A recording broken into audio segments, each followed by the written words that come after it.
네, 을미년 새 첫 원내 대체회입니다. 오늘따라 우리 언론인 여러분들이 굉장히 많이 오신 것 같아요. 네, 언론인 여러분들 올 한 해 모두 다 건강하시고 또 새해 복 많이 받으시기 바랍니다. 우리 새정치민주연합도 국민에게 이제 갑이 지고 우리 뜨는 해 아닙니까? 어렵고 힘든 우리 서민들이 희망을 가질 수 있는 새해가 되도록 최선의 노력을 다하겠습니다. 저와 이 원내 수석부 대표를 비롯한 원내 대표단 그리고 개최 우리 정책위 의장님을 비롯한 정책위 정책위원장단 그리고 또 오늘 이 자리에 또 강기정 우리 대타협위원회 공동위원장도 나와 계시고 또 홍영표 국정조사 우리 측 간사로 나와 계십니다. 올해 이분들이 오직 국민을 위해서 또 진실을 위해서 또 대타협을 위한 최선을 다할 것을 국민 여러분께 약속을 드립니다. 새 아침이 밝았는데 어저께 참으로 실망스럽게도 검찰이 발표한 이선 실세 국정농단 사건에 대한 검찰의 중간수사 결과 발표는 온 국민들을 실망을 넘어서 좌절로 빠뜨렸습니다. 검찰의 발표는 박근혜 대통령의 가이드라인에서 한치도 벗어나지 못한 실망스러운 내용이었습니다. 근 한 달이 넘도록 대한민국을 들었다 놨다 했던 사건이 단 두 사람의 공모에 의한 자작극이라는 검찰 발표를 믿을 국민은 없습니다. 검찰은 자긍심과 마지막 남은 자존심마저 보였습니다. 정윤회 게이트 핵심은 비선 실세가 국정 개입을 했는지 여부입니다. 정윤회 씨와 문고리 3인방이 국정을 농단했는지 여부와 함께 문체부 인사의 개입 여부, 또 청와대 공직기관 비서관과 행정관이 박지만 씨에게 문건을 전달한 배경, 또한 최경희를 자살로 몰고 간 청와대 회유와 검찰의 압력 여부 등을 밝혀야만 할 것입니다. 정황 증거들이 드러난 것마저 눈 감은 검찰 수사를 더 이상은 신뢰할 수가 없습니다. 청와대 지침 때문에 검찰이 더 이상의 수사를 할 수 없다는 것이 명명백백해졌습니다. 오는 9일 국회 운영위원회에서 김기춘 비서실장과 문고리 권력 3인방 민정수석은 반드시 국회에 출석해야 합니다. 국민적 의혹 사건을 이대로 넘길 수는 없습니다. 이제는 모든 국민이 특검으로 갈 수밖에 없다고 명령을 내리고 있습니다. 국민들의 준엄한 명령을 따라서 국회가 특검을 만들어야 할 차례입니다. 올해 또 우리 경제에 대한 경제 전문가들의 전망이 매우 어둡습니다. 경제 전문가 100여 명을 대상으로 올해 경제 전망을 물었는데 그중 72%에 넘는 분들이 올해 경제 성장률을 3.5% 미만으로 내다봤습니다. 대부분의 경제 전문가들이 정부 추정치보다도 올 경제 성장률을 더 낮게 보고 있습니다. 문제의 핵심은 현 경제 팀의 경제 정책에 있습니다. 이들 중 절반인 50명의 경제 전문가들이 한국 경제의 최대 위협 요인으로 가계부채를 꼽았습니다. 2013년에 비해서 지난해 전세대금 대출은 44% 늘어났고 주택담보대출은 무려 29조 2천억 원이 늘어 증가율이 11%에 달합니다. 한 언론사의 조사에서 대다수 국민은 부정부패 다음으로 빈부격차 심화를 우리 사회의 문제점으로 지적했습니다. 오늘 아침자 한 신문은 대한민국의 빈부 리포트라는 특별 기획을 싣고 있습니다. 기자가 서울역 앞에서 12시간의 구걸 체험을 한 결과 13,110원을 모았다는 내용이 담겨 있습니다. 빈부격차 문제는 이제 더 이상 그냥 넘길 수 없는 위험한 지경에 이르렀습니다. 우리 당이 제시하고 있는 가계소득 중심의 성장 전략으로 하루빨리 경제 정책을 바꿔야 합니다. 일자리를 늘리고 비정규직을 정규직화하고 동일 직종에 있어 임금 차별을 점진적으로 줄여나가고 최저임금을 올려서 가계소득을 증진시켜야 합니다. 사람을 중심에 놓는 경제, 인적 자본을 중시하는 경제로 가야 합니다. 미국의 저명한 경제학자인 폴 로모 교수는 기업보다도 사람을 보호 주장하고 있습니다. 슈페터 상을 받은 서울대 경제학과의 이근 교수는 이제 경제정책의 초점을 수출에서 고용으로, 기업에서 사람으로, 생산자에서 소비자로 이동해야 한다고 정확하게 지적하고 있습니다. 성장도 분배도 고용도 사람에 의해서 이루어집니다. 사람에 대한 투자와 보호 없이 지속 가능한 경제 성장은 불가능합니다. 우리 새정치민주연합은 고용안전과 가계소득 증진을 위해서 근로기준법, 고용보험법, 최저임금법 등 관련법을 조속히 국회에서 통과시키기 위해서 모든 노력을 다하겠습니다. 며칠 전에 새누리당의 이완구 원내대표께서 정부의 비정규직 대책은 비정규직 양산정책이라고 지적했습니다. 참으로 맞는 얘기입니다.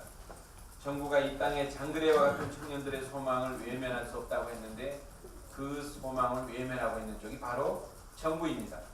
우리 당은 기업보다도 사람을 우선하는 정책을 펼쳐나가겠습니다.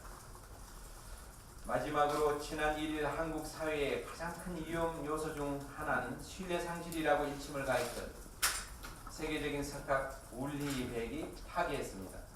그가 우리에게 남긴 신뢰 상실의 위험을 극복하기 위한 근본적 성찰이 필요합니다.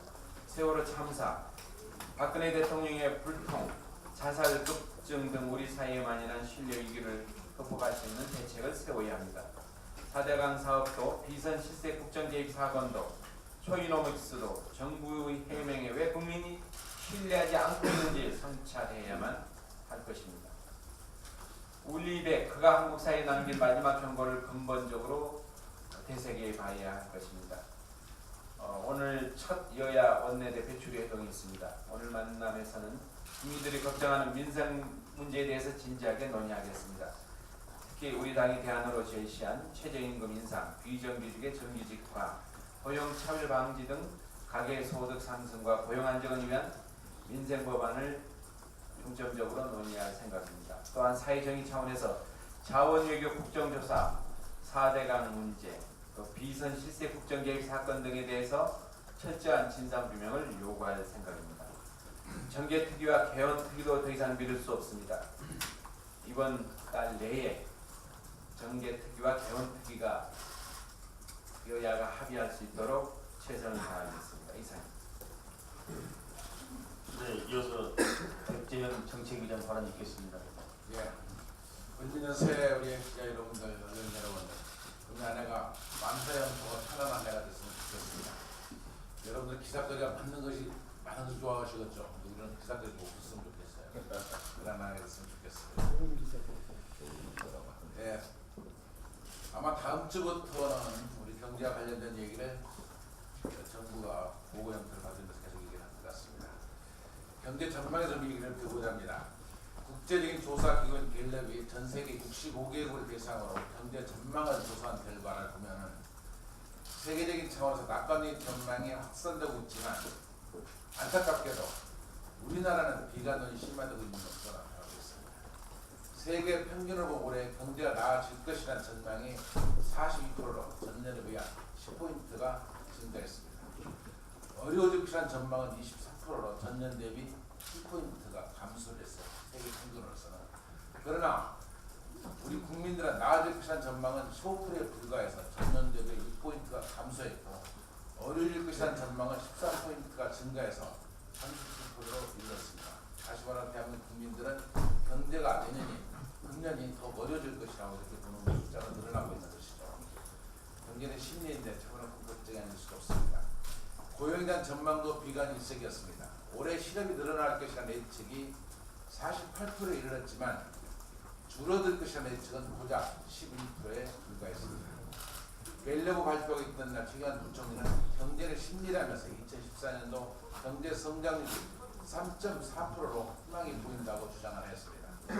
하지만 정부는 작년 성장률을 4% 이상 했었고 최 부총리도 7월 취임하면서 4% 성장을 자신했었습니다. 그러나 작년 실적은 3.4%에 성장한 것이었습니다. 부끄러운 일이죠. 또 정부는 올해 경제 성장률 전망치도 3.8%로 터무니없이 낙관하고 있습니다. 예산에 반영한 것도 3.8%로 반영이 되어 있죠. 비관적 전망이 걱정된다면 실상을 국민들께 솔직하게 공개하고 국민들의 동의와 공감 속에서 경제 정책이 만들어질 것입니다. 터무니없는 장밋빛 숫자만 나열한다고 갑자기 국민들 비관이 사라지는 것은 아닙니다. 솔직한 경제 전망을 국민들한테 알려야 될 것입니다. 그리고 우리가 동의를 얻어서 경제 정책들이 만들어지기를 바랍니다. 새정치 민주주의라면 국민들의 무거운 현실과 어두운 전망을 제1야당으로서 깊은 책임감을 느끼면서 올해 국민들에게 삶의 개선을 위한 노력을 다해갈 것이라는 말씀을 드립니다. 최근에 구제율과 조류인플레이자 AI가 확산돼서 이게 심상치 않습니다. 제가 몇 년 전에 여러분 기억이 되살아나는 것이 아닌가 걱정이 되고 있습니다. 확산돼서 국민 건강이 위협받고 축산농가 수준이 깊어지고 있습니다. 구제가 지난 15일 4개 도시 10개 시군에 걸쳐서 32개 농장을 또 빠르게 확산되고 있습니다. 또한 AI는 지난 12월 28일 성남 모란시장을 포함한 재래시장까지 침투를 했습니다. 정부는 일제소득 강화, 이동 제한, 비접종 농가 벌칙 강화 등을 정책을 내놓고 있지만 이를 비웃듯 구제과 AI가 만연하고 있습니다. 특히 인수 공통 전염병인 AI가 재래시장에 침투하여 국민 건강에 큰 위협을 주고 있음에도 불구하고 은폐 시도까지도 하고 있습니다. 이런 상황에도 불구하고 정부는 축산농가 탐만하면서 축산농가 처벌만을 강화하려고 되어 있습니다. 정부는 축산농가의 책임을 전가하기 앞서서 한국형 백신 개발, 백신벽 전액 국가 부담 및 의무 접종, 돼지농가 백신 접종 현실화 등 피제이고 전형적인 대책들이 마련돼야 할 것입니다. 정부는 70주년이 되는 10년 전 남북관계 개선에 대한 가능성을 이미 이야기하고 있습니다. 우리 정부가 지난 연말 남북관 대화의 획체를 제의하였고 북한 측이 10년산을 통해 남북 고위급 접촉 재개와 여건이 조성되면 정상회담을 할 수 있다고 답답한 바가 있습니다. 남북 최고 지도자들이 대화 의지를 표명하고 있는 만큼 우리는 남북 대화가 조속히 실현되어 남북관계 정상화, 한반도 평화와 안정, 궁극적으로 통일을 계기할 것을 기대합니다. 하지만 최근에 이 행정부는 소니사 해킹 협의로 북한을 추가 제재하는 행정명령을 내린 바 있습니다. 우리는 이와 같은 미국발 악재가 모처럼 불러온 남북대화 분위기에 나쁜 영향을 미치지 않기를 희망합니다. 남북 당국은 어려운 상황에도 불구하고 남북 대화를 성사시키기 위해 노력해야 할 것입니다. 이를 통해 민족 우성으로 모두에게 평화와 번영, 통일의 비전을 보여줘야 할 것입니다. 의사소치 등 대북 관계를 획기적으로 개선될 수 있는 대책들이 마련돼서 과감하게 북한에 개입해야 할 것이다. 이렇게 보고 있습니다. 이상입니다. 네, 이어서 강기정 발언 있겠습니다. 어제 공무원 가입자 단체들의 그 기구인 공적연금 강화를 위한 공동투쟁본부 대표자회의가 열렸으나 그 회의에서 국민 대타협기구에 참여하고 사인을 추천하는 문제에 대해서 최종 결론을 내리지 못했다는 얘기를 들었습니다.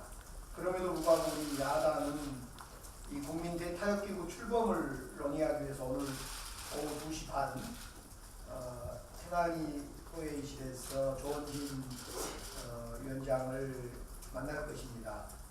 연금개혁에 대한 우리 야당의 입장은 분명합니다.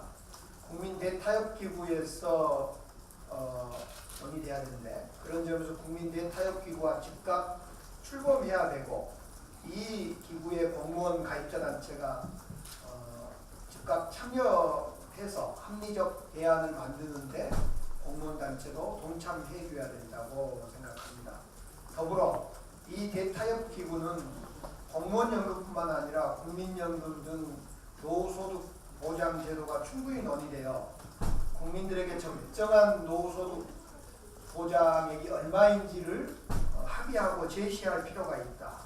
그래서 여당에서 만약 공무원 연금만 하고 이 연금 개혁 특위나 또는 이 대타협 기구를 때려치려고 하는 생각한다면 그것은 연금 개혁을 하지 않겠다는 것으로 비춰지고 받아들이겠다. 이 점을 다시 한번 말씀드립니다. 하나 더 말씀드리면 오늘 이제 조원진 위원장과 만남은 대타협기구의 공동위원장으로서의 만남입니다만 사실 국회 특위도 이 대타협기구가 출범하면서 열려야 된다는 입장이 우리 야당의 입장입니다. 그런 점에서 이 공무원 단체인 공투본에서는 국회 특위가 개최되는 것에 대해서 매우 우려를 보내고 있습니다. 만약 대타협기구가 형식화되고 국회 특위를 통해서 연금개혁이 여야 간 공무원단체의 입장을 충분히 듣지 않고 여야 간 합의로 처리되지 않을까, 졸속 처리되지 않을까 하는 우려 때문에 그렇습니다. 그럼에도 불구하고 우리 야당은 대타협기구가 출범되면 곧이어 국회 특위가 열려서 위원장과 간사가 선임되고 국회 특위가 열려야 한다는 입장입니다. 결국 국민 대타협기구와 국회 특위는 수레의 양바퀴다 이렇게 볼 수 있을 것 같습니다. 이 두 바퀴가 잘 굴러가서 수레가 온전하게 굴러가고자 한다면 대타협기구가 정말 내실 있게 운영되는 것이 그 핵심이라고 할 수 있겠습니다. 우리 아무튼 언론에서도 야당이 투트랙을 인정하지 않고 선결적이다, 선우차가 있는 것처럼 쓰는 것은 이건 인식에 혼란이 있을 수 있다. 야당이야말로 투트랙을 강력히 요구하고 있고 그 핵심은 대타협기구의 완만한 운영이다. 이 점을 다시 한번 강조하고 싶습니다. 이상입니다. 네, 이어서 홍영표 의원 발언이 있겠습니다. 네, 자원개발 국정조사 특위 간사 홍영표 의원입니다. 오늘 국정조사 계획서를 작성하기 위해서 여야 간사 간의 첫 번째 회동이 본청 산업위원회 소회의실에서 11시에 있을 예정입니다. 이번 자원개발 국정조사 특위는 지난 정기국회에서 국정 감사 과정에서 여야가 함께 이명박 정부의 자원개발이 엄청난 문제가 있다는 것을 밝혔습니다. 그것의 결과로 국정조사가 이루어졌다는 것을 다시 한번 강조하고 싶습니다. 이번 국정조사를 통해서 천문학적인 국부 유출이 어떻게 이루어졌고 현재 문제점은 어떤가, 그리고 누가 책임이 있는가, 그리고 대책이 무엇인가, 이것을 국정조사에서 밝혀야 된다고 보고 있습니다. 그렇게 엄청난 국민의 혈세를 탕진하고도 아무도 책임지지 않는 이런 문제들에 대해서 국민들이 분노하고 있습니다. 저는 이번 국정조사는 이번 19대 때 5번의 국정조사가 있었습니다만 사실상 새누리당이 국정조사를 물타기 하고 결국은 무력화시켜서 별 성과 없이 끝났던 그 전례를 절대로 따라서는 안 된다고 생각합니다. 저는 이번에 국정조사에서는 이게 정쟁의 대상이 될 수가 없습니다. 이 자원개발 문제는 구체적인 객관적인 사실을 놓고 논의하면 됩니다. 철저하게 숫자로 하겠습니다. 다른 말이 필요가 없습니다. 이번에 감사원에서 발표를 했습니다마는 석유공사에서 캐나다의 나를 매각한 문제 하나만 보더라도 1조 3천억에 1조 3,700억에 매입을 해서 329억에 매각했습니다. 그리고 이뿐만 아니라 운영비와 시설비까지 합해서 1조가 더 들어갔습니다. 사실상 2조 3천억 정도 들어간 이 나를 392억에 매각했습니다. 그렇기 때문에 저는 모든 지금 문제가 되고 있는 그 부실한 해외 자원 개발의 사업들이 이렇게 구체적인 숫자로 나올 겁니다. 그렇기 때문에 이것을 어떤 정쟁의 대상으로 삼아서 물타기하거나 이 구조 자체를 무기력하게 하려는 것에 대해서는 저는 제발 이번에는 새누리당이 그렇게 하지 않을 것을 정말 호소드리고 싶습니다. 그리고 또 성역 없이 조사가 이루어져야 됩니다. 새누리당 일부에서 전직 대통령을 망신 죽이다 이런 식의 표현을 하고 있습니다만은 전직 대통령 망신 주고 싶은 생각 하나도 없습니다. 잘못된 정책에 의해서 국민이 엄청난 피해를 보게 돼 있습니다. 그 문제에 대해서 여야 간에 실체적 진실을 밝혀서 정확하게 문제점을 찾아내고 책임을 묻고 대책을 세우는 것이 이번 국정조사의 목표라고 생각이 듭니다. 감사원 결과, 석유공사에 대한 감사원 결과 발표에 대해서 한 말씀만 드리겠습니다. 감사원 감사 결과는 한마디로 몸통은커녕 이 솜털도 찾아내지 못한 보고서입니다. 실제로 해외 자원 개발이 이렇게 심각하게 이렇게 엄청난 규모로 끝난 그 배경에는 감사원의 책임도 대단히 크다고 생각합니다. 2012년에도 감사원이 형식적인 조사만 하고 끝냈던 감사 결과가 있습니다. 그리고 지금까지 정치권이나 정권의 눈치만 보다가 이렇게 명백하게 부실이 존재함에도 불구하고 이것을 감사원은 몇 년 동안 은폐해 왔습니다. 이것에 대해서 감사원이 책임을 져야 된다고 생각합니다. 그렇기 때문에 이번에 그 감사원 결과는 빙산의 일각을 책임을 면피하기 위해서 밝혀낸 것에 불과하고 국정조사를 통해서 철저하게 이 진상을 규명해야 된다고 생각합니다. 이상입니다. 네. 이어서 남인순 의원 발언 주겠습니다.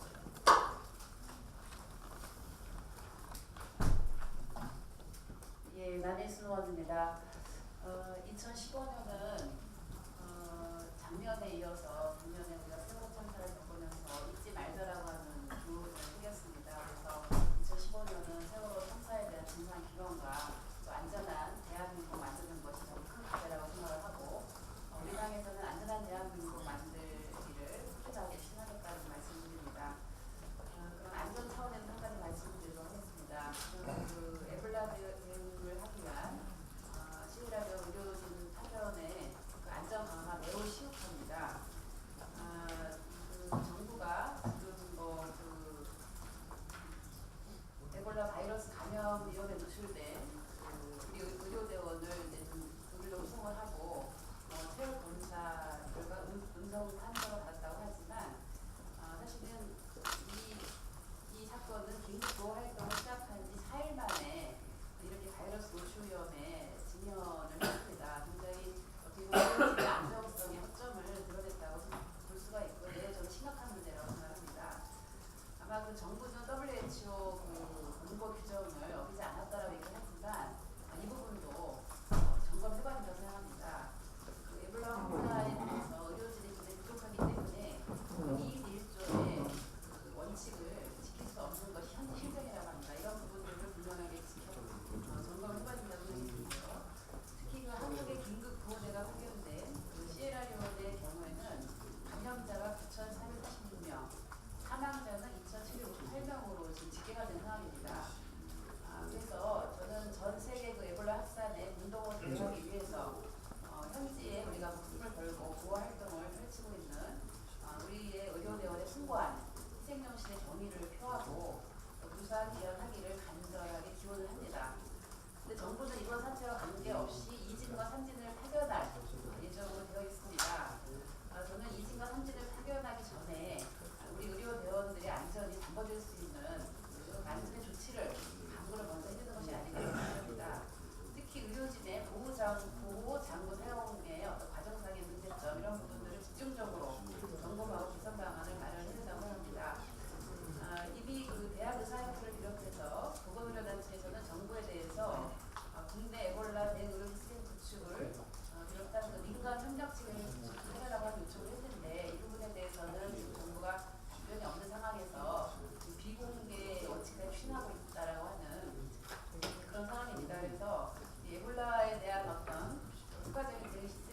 구축은 민간이 협력해서 같이 해야 되는 문제이기 때문에 이런 사고가 발생한 것을 계기로 해서 민간 대응 체계를 구축하는 노력을 강화하자고 하는 말씀을 드립니다. 한 가지 더 말씀드리고 싶은 거는요. 지난 그 연말에 보건소에 방문 건강관리를 하고 있는 인력들이 12월 31일자로 전국의 지방자치단체에서 해고 사태가 벌어지고 있어서 2,000명 정도가 해고 위험에 놓여 있습니다. 이 부분에 있어서는 보건복지부도 지속 사업임을 밝히고 있고 고용노동부도 무리계약 전환을 밝히고 있기 때문에 그 2015년 예산도 편성이 되어 있습니다. 그러면 각 지방자치단체 구청장들이 고기지 계약 전환하는데 아무도 문제가 없습니다. 그래서 이게 대량 해고로 갈 것이 아니라 반드시 정부가 밝힌 대로 그리고 국민의 저소득층의 어떤 건강을 위해서 반드시 보건소에 방문 건강 관리 분야의 전담 인력을 고객 계약시 전환할 것을 다시 한번 촉구합니다. 이상입니다. 네, 이어서 김경업 의원 발언 있겠습니다.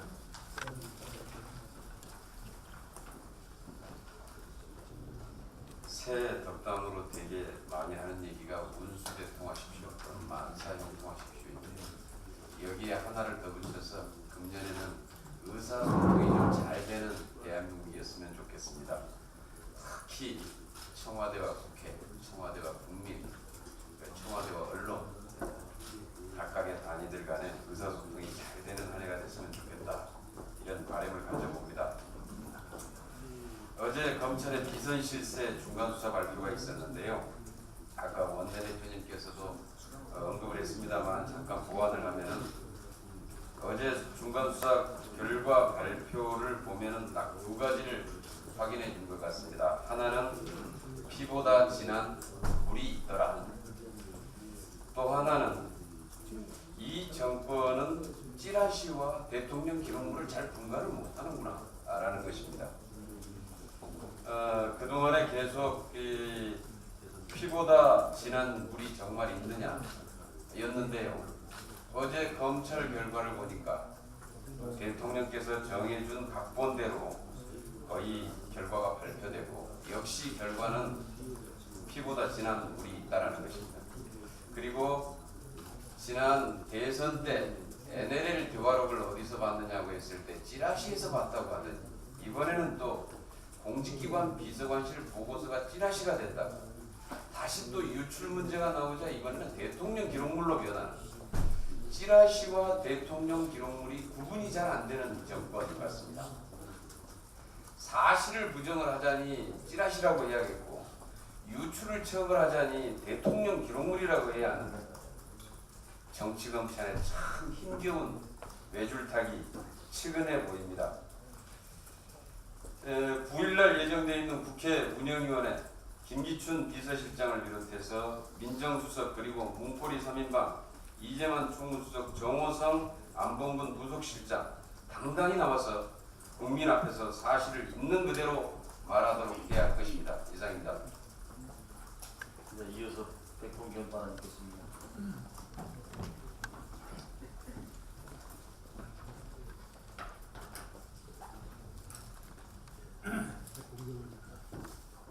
백공기 의원입니다.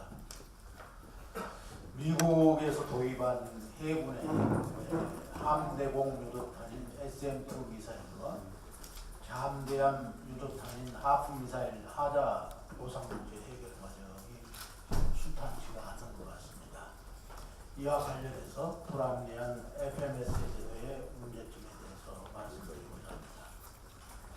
지난해 국방위에서 지적한 내용에 따르면 SM-2 함대공 미사일은 2010년 6월과 8월 실시한 실사격에서 전원 작동 스위치 불량 및 조종 날개 결함으로 추정되는 결함으로서 두 가지 불명확했습니다. 함대함 유도탄은 같은 해 10월에 실시한 실사격에서 조종 날개 부동량기 불량으로 한 발이 불명확했습니다. 문제는 미 측이 대군사 판매 FMS로 수출한 무기의 실사격 실패에 따른 보상은 구매 수락서상 특별한 계약 보증 조항이 없으면 불가하다며 보상은 그 외에 한미 양측 간 힘겨루가 진행되고 있는 게다가 중거리 GPS 유도탄 등 다른 해외 구매 유도 무기들이 3년 이상 하자 보증 기간을 설정하고 있음을 고려하면 SM2와 하프의 보증 기간 1년 너무 짧다는 지적도 있습니다. 방위사업청에 따르면 FMS 도입 무기의 짧은 하자 보증 기간은 전 세계에 공통적으로 적용되는 미국의 FMS 정책이 5년으로 우리가 요구할 수도 없고 협상할 수도 없는 부분이라고 합니다. 결국은 장기적으로 FMS 제도에 대한 미국 측의 태도 변화가 있어야 이런 문제가 해결된다는 것입니다. KF-16 성능 개량사, F-35A 도입 등 여러 FMS 사업에서 불공정한 계약 조건 문제가 불거진 적이 있습니다. 지체상금을 부과할 수 없는 조건이나 계약 이행과 관계없이 약속된 날에 무조건 대금을 납입하는 등의 문제들입니다.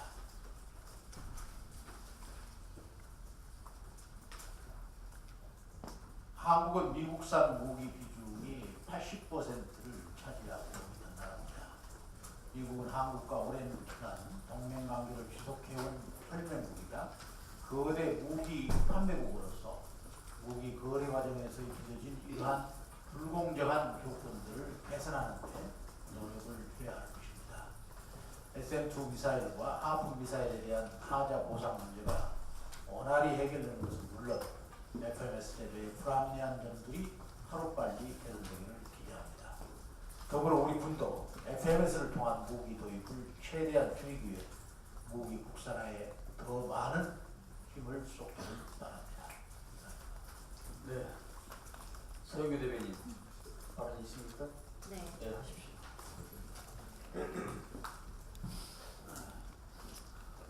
청와대 민정수석실에 회유가 있었다. 한경희가 청와대 민정수석실로부터 회유를 받았다. 여기에 최경희가 불안을 느끼면서 목숨을 던졌습니다. 검찰이 민정수석실에 회유가 없다고 밝히자 한 언론이 한경희의 육성을 틀었습니다. 한경희의 육성 내용은 이랬습니다. 내가 어디에 발붙이고 살 수 있겠는가? 날 가만히 놔두겠는가? 내가 하고 싶은 말을 다 하고 죽어야겠다 라고 하는 한경희의 육성이 방송을 타고 나왔습니다. 청와대가 모든 것을 찌라시라고 이야기하고 검찰이 수습하고 민정수석실에 회유가 없다고 검찰이 정리를 하자 목숨의 위협을 느끼고 있는 한경희의 육성을 언론이 보도할 수밖에 없었습니다. 한경희는 복사만 했다고 해라. 그러면 입건시키지 않겠다라고 하는 회유를 받았다고 이야기했습니다. 얼마나 청와대가 무서웠으면 한경희는 그런 언론 인터뷰를 하고 나서 언론에게 인터뷰한 적이 없다라고 검찰에 의견서를 냈고 검찰은 그 의견서가 맞다라며 더 이상 수사하지 않았습니다. 우리는 이제 증거가 나온 겁니다. 이 한 증거가 언론을 통해서 나왔는데 대한민국 국민 누가 검찰의 수사를 믿겠습니까? 대한민국 국민 누가 박근혜 대통령을 믿겠습니까? 이 보도와 함께 여론조사한 내용에 의하면 박근혜 대통령의 긍정 지지율은 38%로 떨어졌다고 합니다. 이제 콘크리트 지지율은 무너져 내렸습니다. 콘크리트는 더 이상 무너지고 나면 다시 붙을 수가 없습니다. 대한민국 경제 좀 살리라고 뽑아준 대통령의 지지율도 이제 정윤회의 문건으로 무너져 내리기 시작했습니다. 특검밖에 길이 없습니다. 국정조사밖에 길이 없습니다.